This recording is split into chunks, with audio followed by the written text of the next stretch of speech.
Hiring contractors can help get the job done, but if safety isn't a priority, it can also bring unexpected risks.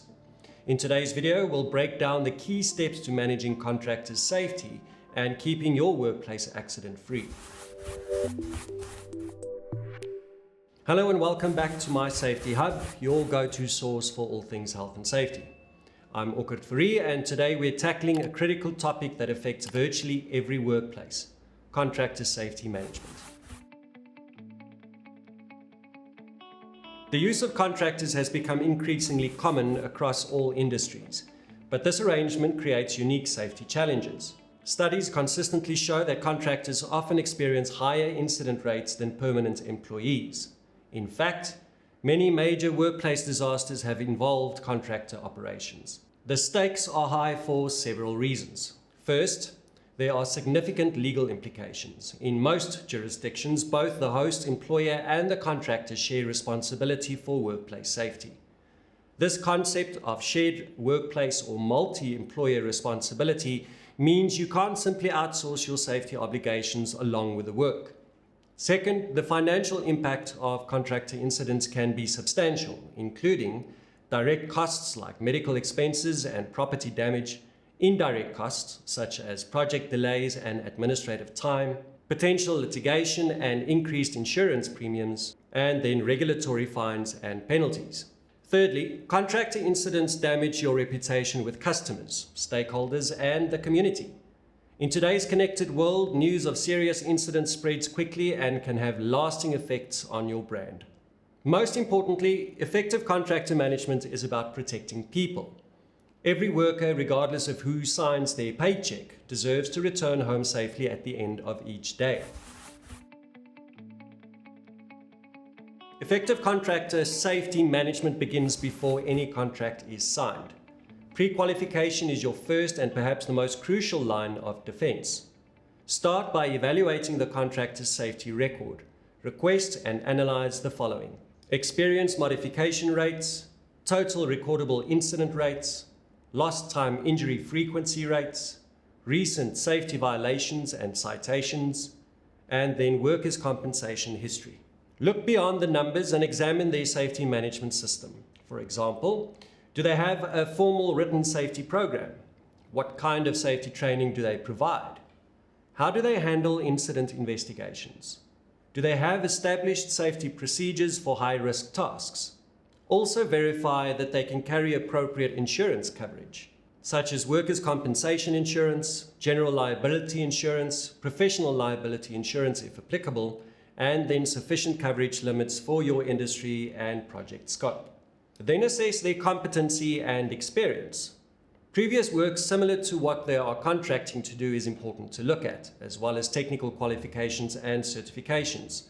Supervisory experience and capabilities would be vital, whilst references from previous clients would also be important. Remember, pre-qualification isn't about finding perfect contractors. It's about identifying those who demonstrate a genuine commitment to safety and have the capabilities to meet your standards. Even the most safety-conscious contractors need to understand the specific hazards, procedures, and expectations of your workplace. That's why thorough orientation is essential. An effective contractor orientation should cover the following: site-specific safety information, including the layout of your facility and restricted areas, known hazards and control measures, required work permits for hot work and confined space entry as examples, the PPE requirements for the site and work to be conducted and equipment operation restrictions. Next up will be the emergency preparedness for the site, including evacuation routes and assembly points, emergency contact numbers and who to contact, alarm systems and what different signals mean, as well as the location of emergency equipment and the reporting procedures of emergencies. We then have to consider hazard and risk communication, such as chemical hazards present in the workplace, access to safety data sheets, hazard symbols and signage, and the communication protocols for new hazards. Lastly, we have to consider the expectations and consequences related to work being done on site, such as your safety rules and standards, the stop work authority procedures, disciplinary processes for safety violations and incentives for positive safety performance. Also, document attendance and comprehension of this orientation. Consider testing contractors' understanding of critical information, especially for high-risk work. Remember, orientation is not just a box to check. It's about ensuring contractors have the knowledge they need to work safely in your environment.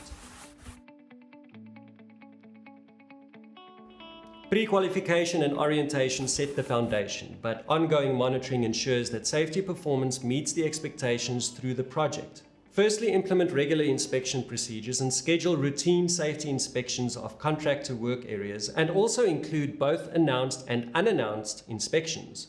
Use standardized checklists specific to the work being performed and document findings with photos when appropriate, and be sure to track correction of identified issues. Next, be sure to establish clear communication channels and include contractors in relevant safety meetings. Create a system for daily or weekly safety check-ins and designate specific contacts for safety concerns, and ensure language barriers are addressed if present. Thirdly, maintain comprehensive documentation such as training records and certifications, equipment inspections, risk assessments and permits, incident reports and investigations, as well as corrective actions and their effectiveness. Lastly, develop robust incident reporting protocols which should require immediate reporting of all incidents and near misses, and establish a clear process for investigation participation. Be sure to share relevant findings across all contractors and track trends to identify systemic issues. The key to effective monitoring is consistency. Set clear expectations for what will be monitored, how often, and what the consequences will be for both positive and negative findings. The contractor relationship doesn't end when the project is complete. Post-project evaluation provides valuable insights for future decisions and helps contractors improve their safety performance. Firstly, you would need to establish performance metrics in advance, such as leading indicators like safety meeting attendance, inspection participation, and hazard reporting. Also consider lagging indicators like incident rates, near misses, and safety violations. Further to these, you should also consider compliance with documentation requirements and the contractor's response to safety concerns. You would have to conduct thorough post-project assessments, such as the review of all safety incidents and near misses, and do an evaluation of adherence to safety procedures. Then assess the quality of safety documentation and gather feedback from your employees who worked alongside the contractors. You then have to consider continuous improvement. To implement continuous improvement processes, share evaluation results with the contractors. Jointly develop improvement plans for future work, and recognize and reward exceptional safety performance and document lessons learned for future reference. Remember, evaluation isn't just about identifying shortcomings. It's equally important to recognize and reinforce positive safety behaviors and innovations.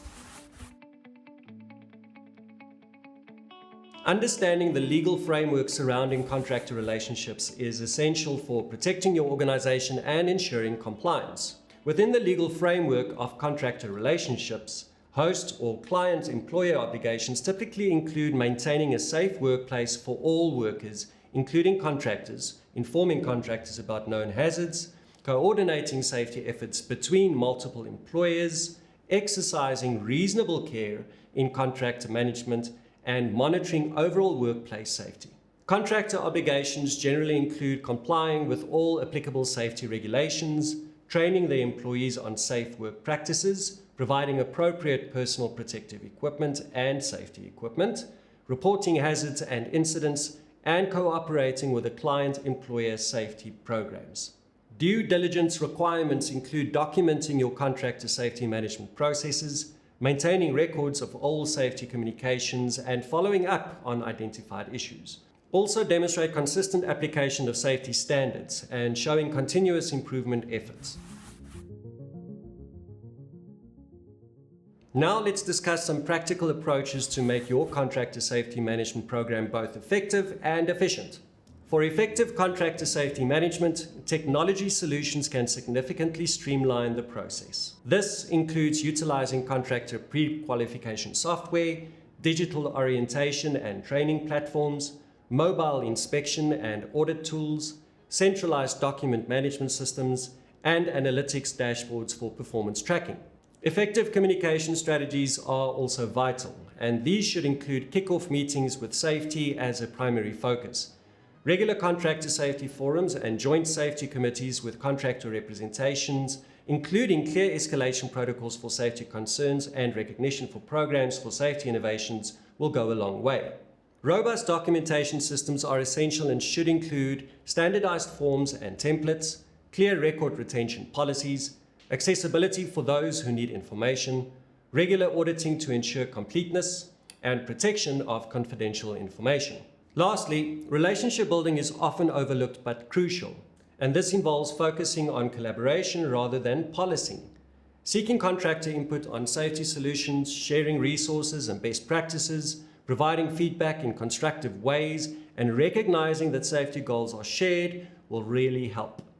The most successful contractor safety programs balance rigorous standards with practical implementation. Adjust your approach based on risk levels. High-risk activities warrant more intensive management than lower-risk tasks. To summarize, effective contractor safety management is a comprehensive process that extends from pre-qualification through post-project evaluation. By implementing the strategies we've discussed today, you can significantly reduce risks, protect all workers on your site, and fulfill your legal obligations. Remember these key points. Contractor safety is a shared responsibility. Thorough pre-qualification sets the foundation. Comprehensive orientation ensures understanding. Consistent monitoring maintains standards, and thoughtful evaluation drives improvement. Don't forget, understanding legal responsibilities protects your organization, and practical management approaches make implementation sustainable. If you found this video helpful, please like, subscribe, and hit the notification bell to stay updated with all our safety content. At My Safety Hub, we're committed to helping you create safer workplaces for everyone. And until next time, stay safe, stay inspired, and take care.